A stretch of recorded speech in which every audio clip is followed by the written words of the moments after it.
রমজানের বাজার পরিস্থিতি নিয়ে বিস্তারিত জানাতে আমাদের সাথে বার্তা কক্ষ থেকে সরাসরি যুক্ত হয়েছেন সহকর্মী মোস্তফা মাহবুব।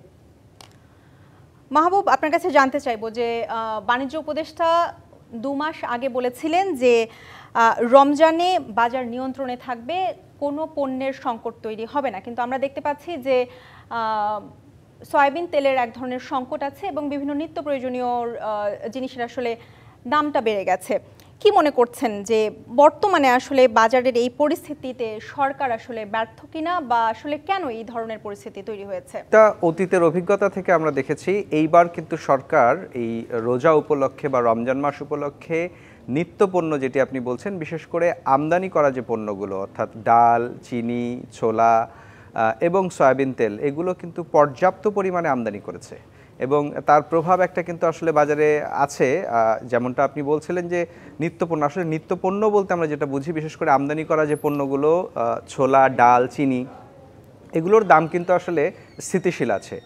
আপনি দেখবেন আমরা গেল সপ্তাহেও বাজার যেটা তদারকি করেছি বা আমাদের রিপোর্টে যেমনটা এসেছিল যে চিনি কিন্তু এখন খোলা চিনি 120 টাকা বা মোড়কজাত চিনি 125 টাকা, এই দরেই কিন্তু পাওয়া যাচ্ছে। এই দরটি কিন্তু স্বাভাবিক আছে এবং একই সাথে যদি ডালের কথা বলি, আমদানি করা ডাল 105 টাকা, বা দেশি ডাল বা চিকন যে ডালটি সেটি কিন্তু 135 টাকা, 40 টাকা, এই দরে কিন্তু আসলে বাজারে পাওয়া যায়।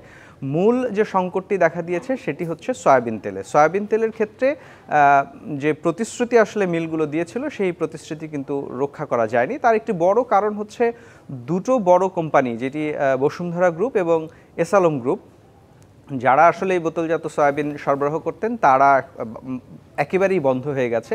সেই শূন্যতার কারণেই কিন্তু আসলে একটা বাড়তি চাপ তৈরি হয়েছে।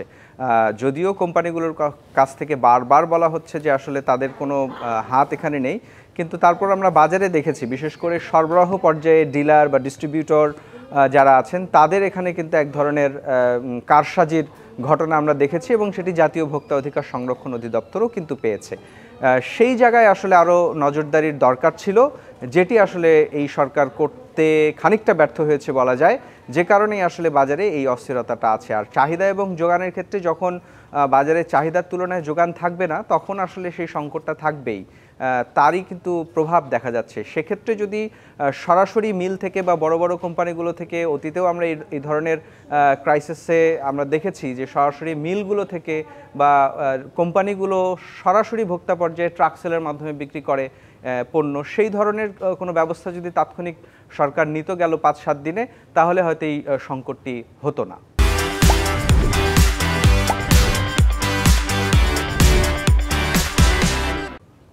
মোস্তফা মাহবুব, আপনার কাছে একটা জিনিস জানতে চাইবো যে আসলে আমরা অনেক দেশেই দেখতে পাই যে রমজানের সময় বিভিন্ন পণ্যের আসলে দাম কমে যায়, কিন্তু বাংলাদেশে আসলে এর চিত্রটা সবসময় উল্টো। বাংলাদেশে রমজান আসলেই বিভিন্ন পণ্যের সংকট তৈরি হয়, বিভিন্ন পণ্যের দাম বেড়ে যায়। আপনার কাছে কি মনে হয় আসলে কি করলে এই সংস্কৃতি থেকে আমি আপনাকে বলতে চাই, হ্যাঁ আপনি ঠিকই বলেছেন, রোজায় আসলে দাম বাড়ে, কারণ রোজায় আমাদের চাহিদাও বাড়ে।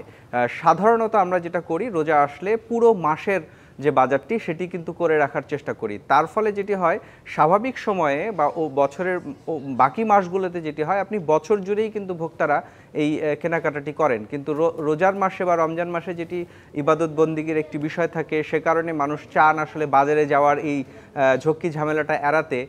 সে কারণে দেখা যায় মাসের শুরুতেই কিন্তু একটা বড় অংশের খাদ্যপণ্য কিন্তু মজুদ করে রাখার একটা প্রবণতা বাংলাদেশে আছে।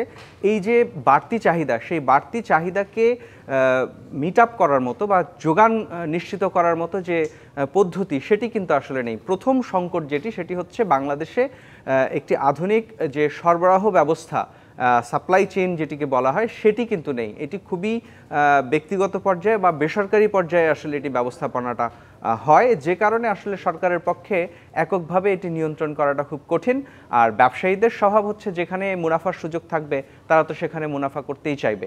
আর আরেকটি বিষয়, আপনি এর আগের প্রশ্নে যেমনটা জানতে চাচ্ছিলেন যে কিছু কিছু সবজি জাতীয় পণ্যের দাম বেড়েছে, সেটিও কিন্তু এই একই কারণে। আগামীকাল থেকে রোজা শুরু হচ্ছে, আজকে হয়তো অনেকেই বাজারে গিয়ে আসলে এই পণ্যটি কিনছেন, কিন্তু যে পরিমাণ চাহিদা তৈরি হয়েছে সরকার বা বেসরকারি খাত তারা কিন্তু সেই বাড়তি চাহিদার কথা মাথায় রেখে বাড়তি সরবরাহ নিশ্চিত করতে পারেনি, বা এই পুরো জিনিসটা আসলে নজরদারি করার মতো বা ব্যবস্থাপনার কিন্তু কোনো পদ্ধতি আমাদের এখানে নেই, যে কারণেই আসলে বছরের পর বছর ধরে আমরা একই চিত্র দেখি এবং প্রতি বছরই একই রকম অভিযোগ ভোক্তার মধ্যে থাকে এবং সরকারের প্রতিও আসলে একই রকম অভিযোগ আমরা দেখি।